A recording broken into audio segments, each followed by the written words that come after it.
Bonjour, je suis Dame Fumakoy Nana Aïcha.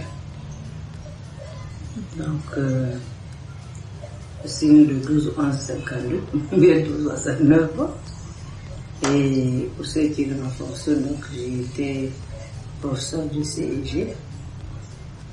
Et puis, diplômé de l'inspection de l'enseignement du premier degré, donc l'enseignement du premier degré. J'ai aussi fait au Canada en 2010 un diplôme de l'Institut de la formation professionnelle du Québec, donc de création littéraire. Voilà pour ce qui est de la présentation.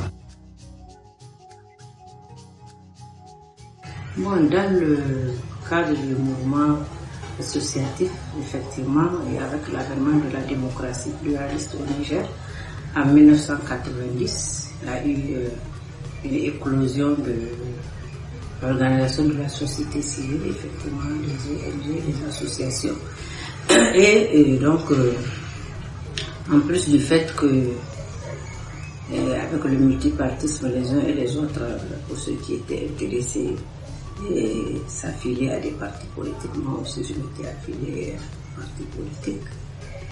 Puis aussi au niveau des ONG, donc j'étais membre fondateur du RDFN, le Rassemblement démocratique des femmes du Niger. Il y a pris naissance, je crois c'est en 92. Et donc on était membre fondateur et on a beaucoup œuvré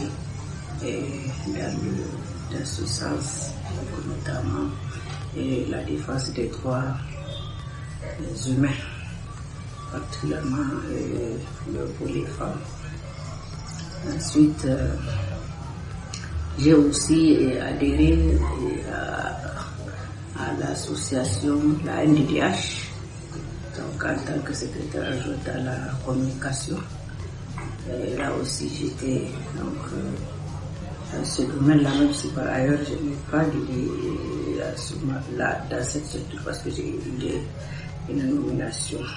Donc ensuite, dans le cadre des ONG, j'ai eu à mettre en place une ONG bien Mukata, donc pour la promotion économique des femmes et la scolarisation des jeunes, notamment les filles, parce que c'est elles qui sont les plus lésées.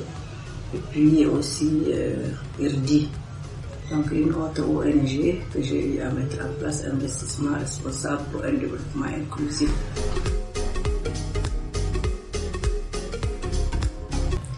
Mon plus grand rêve, c'est de voir les femmes s'investir aux côtés des hommes pour vraiment défendre leurs droits, le devoir de citoyennes, parce que les femmes, elles sont citoyennes à part entière, au même titre que les hommes. Donc, elles doivent avoir droit au chapitre. Il faut que les femmes soient visibles, aussi bien dans les instances de prise de décision que dans d'autres domaines les concernant particulièrement, et donc notamment les instances sociales, les instances économiques, les instances politiques. Donc il faut que les femmes, en tout cas, aient droit au chapitre. Et ça, ce n'est pas impossible. Bon, moi je pense que c'est très pertinent comme initiative. Vraiment, j'ai bien aimé. J'ai vu que, en tout cas, l'ONG FAD, dans ce cadre-là, a invité une pluralité de femmes politiques. Et vraiment, c'est bien, tout hors politique confondu. Les femmes elles se sont exprimées, elles ont dit c'est quoi leurs droits et leurs devoirs, elles ont dit qu'est-ce qu'elles ont eu à faire, à avoir comme espace et en quoi elles ont œuvré. C'était très pertinent et j'ai aimé aussi de voir non seulement cette grande visibilité des femmes qui ont été invitées, vraiment la pertinence de leurs propos, mais aussi les autres qui étaient là. Particulièrement, il y avait beaucoup de jeunes femmes qui étaient là, beaucoup d'anciennes qui étaient là et qui ont suivi avec attention toutes les fois que l'activité de ce genre se passait. En tout cas, je vois que c'était plein.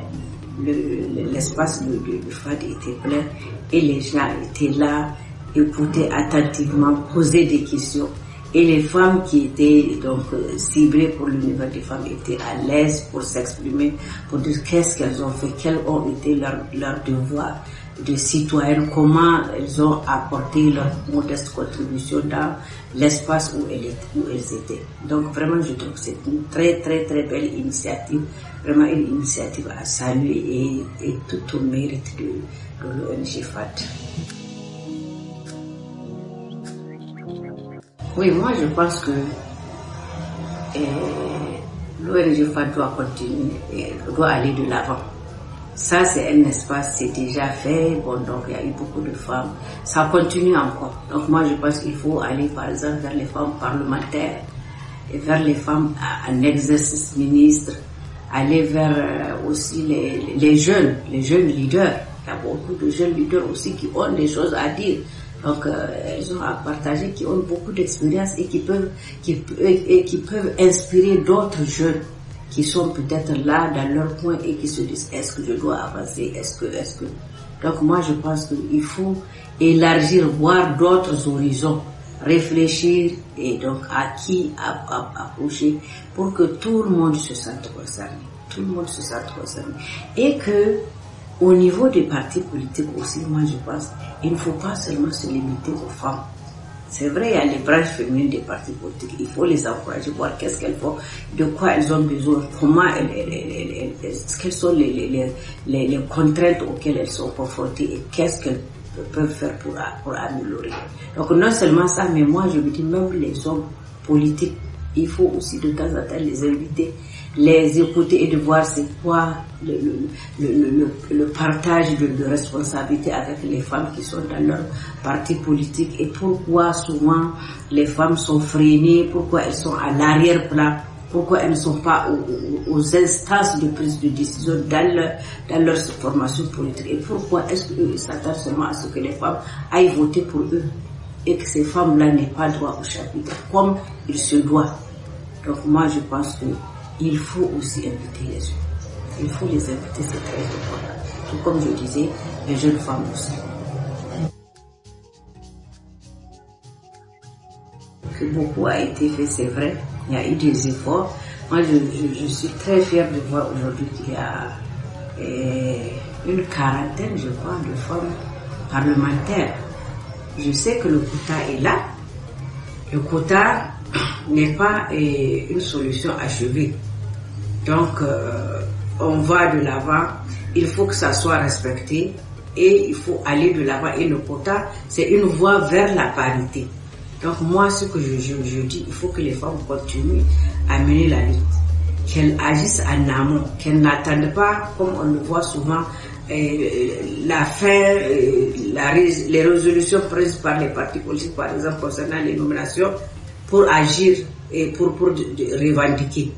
Donc, il faut qu'elles s'organisent pour vraiment marquer leur passage, être visibles et s'affirmer et se faire entendre au même titre que les hommes. Donc, moi, je pense que les femmes doivent aussi être très solidaires.